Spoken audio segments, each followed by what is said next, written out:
Hello friends, ഞങ്ങളിന്ന് ഒരു പൊതിച്ചോറ് കിട്ടുന്ന വീഡിയോയാണ് ചെയ്യുന്നത്. മിയായ്ക്ക് സ്കൂളിൽ പോയിട്ട് വന്നപ്പോൾ ഒരു ഇലച്ചോറ് കഴിക്കണമെന്നൊരാഗ്രഹം തോന്നി. അതിനാൽ ഞങ്ങൾ ഒരു ഇല വെട്ടി വാട്ടി അതിലേക്ക് കുറച്ച് ചോറിട്ട്, ഒത്തിരി കറികളൊന്നുമില്ല, ഉള്ള കറികളൊക്കെ കൂട്ടി ചെറിയ രീതിയിൽ ഒരു പൊതിച്ചോറ് ഉണ്ടാക്കണമെന്നാണ് കരുതുന്നത്.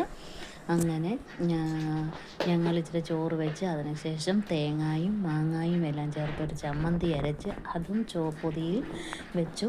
അതിനുശേഷം കുറച്ച് നാരങ്ങ അച്ചാറാണ് വയ്ക്കുന്നത്. അതിനുശേഷം ഞങ്ങൾ കുറച്ച് ചീരയില തോരൻ വയ്ക്കുകയാണ് ഇതിലേക്ക്. അതിനുശേഷം ഒരു ഉണക്കമീൻ വറുത്തതും കൂടിയാണ് വയ്ക്കുന്നത്. ഇന്നത്തെ പൊതിച്ചോറിൽ ഇത്രയേ ഉള്ളൂ കറികൾ. പിന്നെ മോര് കാച്ചിയതുകൊണ്ട് ഇത് വയ്ക്കാൻ പറ്റാത്തത് കൊണ്ട് വയ്ക്കുന്നില്ല. ഇത്രയാണ് ഞങ്ങളുടെ വിശേഷം. ഞങ്ങളുടെ വീഡിയോ ഇഷ്ടപ്പെട്ടെങ്കിൽ നിങ്ങളെല്ലാവരും സബ്സ്ക്രൈബ് ചെയ്യണം, ഷെയർ ചെയ്യണം, സപ്പോർട്ട് ചെയ്യണം. Okay, thank you.